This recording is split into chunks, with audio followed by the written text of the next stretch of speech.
Kakapasok pa lang ng taon pero ramdam na ang bagsik ng sakit na dengue dito sa Iloilo. Sa tala ng Epidemiology and Surveillance Unit ng Provincial Health Office, mula January 1 hanggang 28, 2 nang namatay dahil sa dengue mula sa bayan ng Leon at Pabia. Umabot naman sa 22 kaso ng dengue ang naitala mula sa 15 bayan. Pinakamarami sa bayan ng Uton na sinundan ng bayan ng Gimbal, San Miguel at Pasig City. Kaya muling pinaalalahanan ang publiko na panatilihing malinis ang paligid para maiwasan ang pamamahay ng lamok.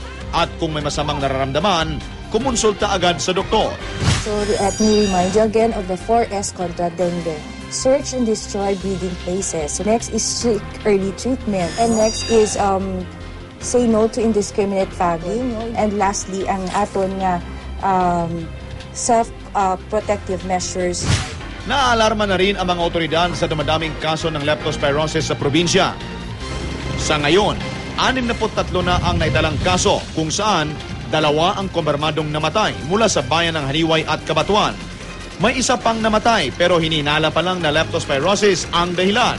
Higit na mas mataas ang bilang na ito kumpara noong nagkaraang taon sa kapareho ding buwan. Paalala nila sa publiko lalo na sa mga magsasaka, panatilihing protektado ang mga paa at magsuot lagi ng bota kung lulusong sa baha. At kung may mga pilas, kailangan makadtugid nila yon sa aton nga mga RH, sa RHU, sa aton mga doctors.